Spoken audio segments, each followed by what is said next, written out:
pas les réformes politiques jugées nécessaires. De son côté, Pékin juge ces manifestations illégales.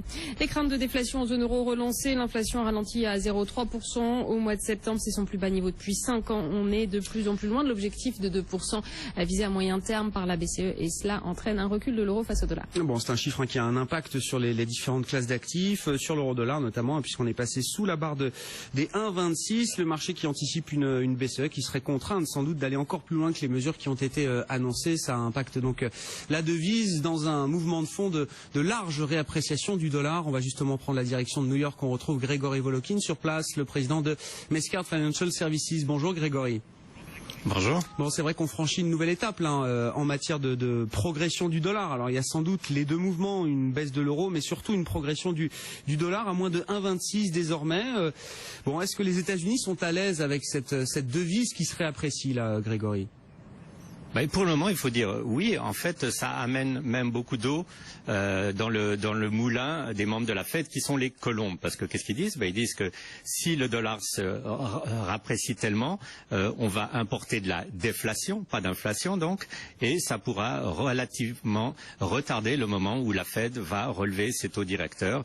Pour le moment, le consensus est entre le mois de mai et le mois de juin, mais avec un dollar qui continue à s'affirmer, peut-être qu'il n'y aura même pas besoin de les remonter ces taux. Bon, c'est plutôt bon pour les colombes donc de la réserve fédérale américaine. Le resserrement pour l'instant se fait avec la devise, le dollar. Donc pour l'instant, pas besoin de bouger les taux directeurs du côté de la Fed. Pas mal d'actualités du côté des entreprises. Et là, un serpent de mer qui voit le jour, si j'ose dire, Grégory, c'est la séparation d'eBay et de PayPal. Hein, les deux entreprises qui vont devenir deux entreprises cotées distinctes à horizon mi-2015.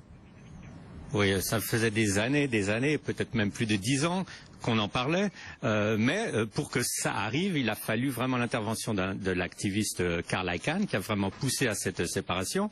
Et je dirais que le calendrier est assez propice. Pourquoi ils le font? Surtout, c'est que pour eBay maintenant, il y a un nouvel acteur très important dans les systèmes de paiement qui va être Apple avec ses facultés de paiement avec son nouveau téléphone, son iPhone 6. Donc en séparant la plateforme de paiement de eBay, ça va permettre à PayPal, c'est le nom de cette plateforme de paiement, d'avoir des tas de nouveaux clients qui jusqu'à maintenant étaient des concurrents. On peut imaginer par exemple que Amazon, qui évidemment est en concurrent de eBay, ne sera pas du tout opposé à utiliser comme plateforme de paiement PayPal, puisqu'il n'y aura plus de lien entre PayPal et eBay, qui est le marchand online. Et vous, en tant qu'investisseur, Grégory, ce spin-off, cette séparation des deux entités, eBay, donc la marketplace d'un côté et les enchères, et puis de l'autre côté le système de paiement, il y a une des deux sociétés qui vous intéresse le plus, comme ça, a priori?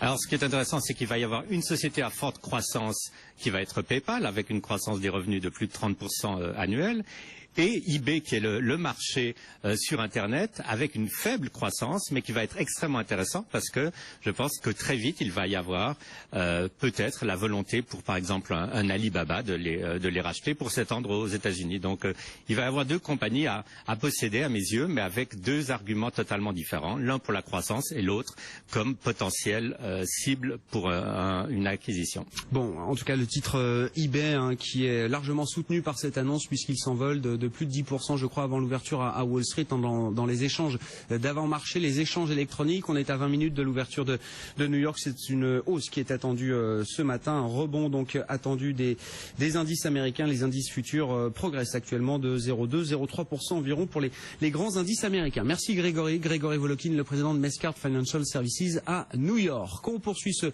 tour d'horizon de l'actualité économique, Aurélie, avec Huawei, le chinois, qui s'intéresse et qui mise